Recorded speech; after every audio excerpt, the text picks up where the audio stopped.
Do you want a garden full of bright, beautiful blooms that don't mind the heat? In today's video, I'll teach you how to grow Gomphrena, a beautiful flower that's perfect for your garden and cut flower arrangements. I'm Angela from Growing in the Garden. My garden's in Mesa, Arizona. I want to help you succeed even if you're gardening in tough conditions. Look at these bright, beautiful flowers. Whether you live in a hot, dry climate or just want something that's easy to grow and care for, Gomphrena is the perfect choice. I'll share my best tips for growing this beautiful flower. Gomphrena, also called globe amaranth, has two main types. Globosa types have globe-shaped blooms. They include types like ping pong lavender and fireworks. These are dense types, almost like shrubs. Each stem has multiple blooms at different stages of maturity.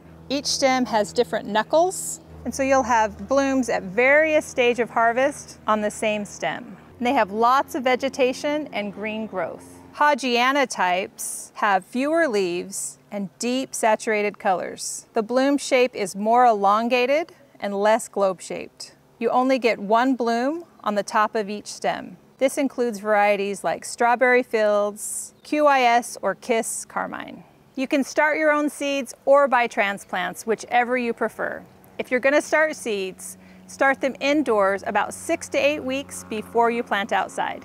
Press them lightly into the soil, and then you're gonna come back in and lightly cover them with soil. I like to top with a thin layer of vermiculite. Keep this soil hydrated, and in a couple of weeks, you should see sprouts emerge.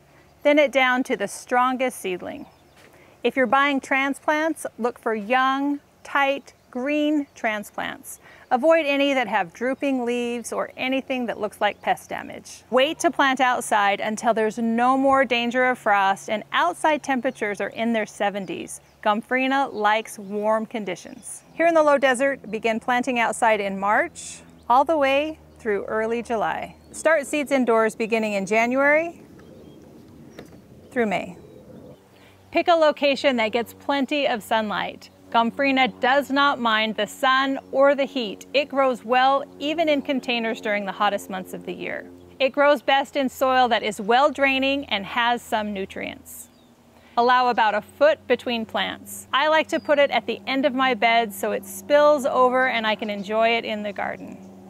If you're growing for a cut flower, use closer spacing of 6 inches, and that will give you more blooms as you cut them. You don't need to pinch back young plants. Globe amaranth is dense and naturally branches. It has an upright growth habit, and you don't need to provide any support. This has been a hot summer, and I've had lots of blooms from these plants, and they're gonna keep going all the way until frost. Water regularly until the plants get established, and then after that, do deep soaking watering so those roots will grow nice and deep. For my plants in containers, I have Oyas, and that helps keep the moisture levels up during the hottest months of the year. Adding a nice thick layer of mulch also helps retain moisture. Once established, these plants are pretty drought tolerant and can handle tough conditions. They might look pretty rough when they need water.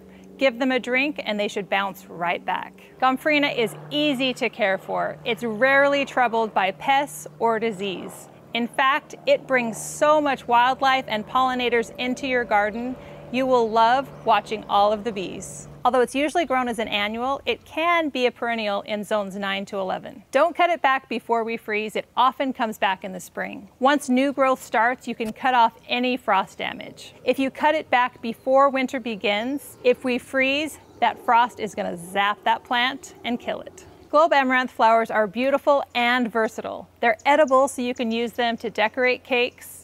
They're easy to use for boutonnieres and flower crowns. They also make beautiful filler flowers in cut flower arrangements. One thing I love about this plant is they have a long harvest window. They're ready for several weeks and pretty forgiving about when you harvest them. These blooms, once cut, will last up to 2 weeks in the vase. The best time to harvest is when it's round and almost fully open. When it begins to elongate, it's getting past the harvest time. Before long, it will look like this and begin to lose petals. If it's small with a weak stem, that means it's too early to harvest. Depending on the variety that you're growing, you'll probably have blooms at different stages on the stems.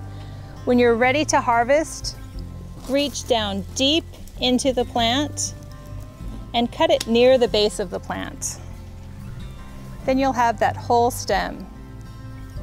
You'll want to remove any leaves that will be below the water in the vase, and that gives you several stems. If any are past their prime, you can snip them off. Once you've stripped those bottom leaves, put them in a bucket of cool water until you arrange them. These flowers last up to 2 weeks in the vase, but if you want flowers that last even longer, you can dry them, and those blooms will last for up to a year. Whether you're growing them for cut flowers or to enjoy in the garden, Gomphrena blooms are beautiful all summer long. What did I say? Do you want? Okay, so I have to say like it's called that too? Okay, also known as, okay. I don't think I said that right. And daytime temperature, okay. You've got your plants and now it's time to plant. Is that too many plants? Let's see. Can I just start with the spacing? Is that it? I got this, okay.